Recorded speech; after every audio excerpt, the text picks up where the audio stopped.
Katie, and this is the Beer Coach channel. And today I am talking about Czech Premium Pale Lagers, or Czech Pilsners. That's category 3B in the BJCP Beer Style Guidelines. This video is part of a series where I'm walking through different beer styles, and specifically right now I'm going through Pilsners.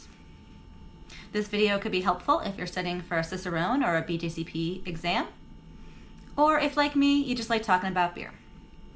But why bother listening to me? I am an Advanced Cicerone and a nationally ranked beer judge, and like I said, I like talking about beer. So grab yourself a Pilsner and let's get started. A little bit of background on this style. There were two developments that helped push this style forward. One was lighter kilning techniques, which just means that brewers were able to make lighter colored beers. Up until this point, most beer was dark. The other was lagering, and this was developed in Bavaria, which is now current-day Germany. So the Bohemians, current-day Czech Republic, borrowed a Bavarian, Joseph Grohl, invited him over and said, hey, please use these lighter kiln malts, but make us a lager. And he did. In 1842, he developed Pilsner Urquell, the first Pilsner. Today, I am drinking Bakalar from Pivovar Bakalar at a Rakovník, Czech Republic.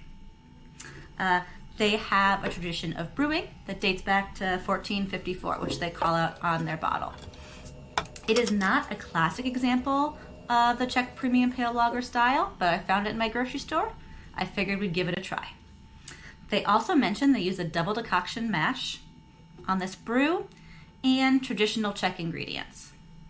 Speaking of ingredients, this style should use Czech Pilsner malt, Czech hops, usually Saz, and lager yeast. It also usually uses soft water, which is low in carbonates, and sulfates, which provides a rounded hop profile despite the high hopping rates. Checking in on aroma.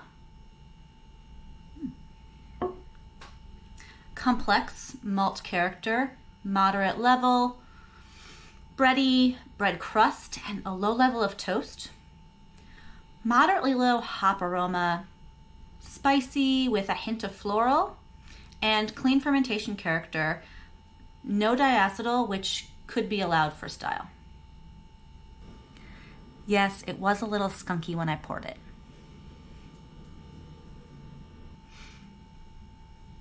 How does it look? Light golden color, very clear. It had a moderately sized white head when I poured it that dissipated slowly. Very creamy. Let's see about mouthfeel.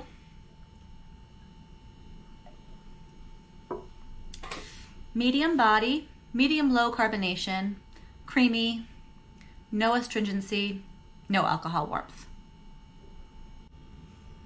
How's the flavor? The malt complexity follows through in the flavor. Bready, rich, some bread crust, and a little bit of toasted character. Hop bitterness is moderate in level, and hop flavor is moderately low. Spicy with a little bit of floral character. Balance is even between the malt and the hops. And fermentation character is clean, no strong ester or phenolics, and no diacetyl either. The finish is dry, but lingering bitterness. A few more closing notes on the Czech Premium Pale Lager style. The ABV range is 4.2 to 5.8%, and the one I drank today was 4.9. The only two breweries in the Czech Republic that use the distinction of Pilsner are Pilsner Urquell and Gambrinus. Everybody else just calls it a lager. Outside of the Czech Republic, people do identify it as a Pilsner to separate it from other Pilsner styles in the universe.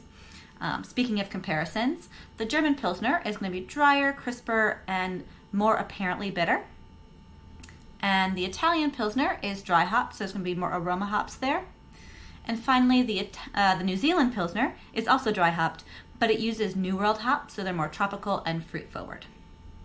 And finally, I am not going to be verbally listing the classic examples, but I will list them here for you.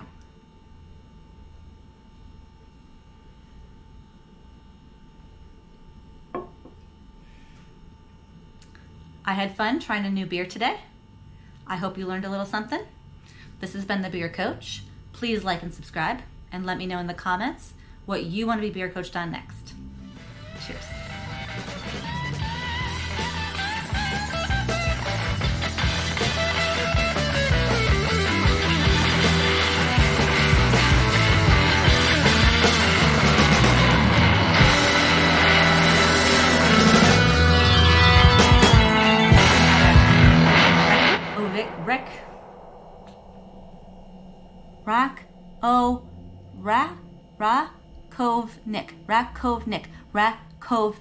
Rakovnik.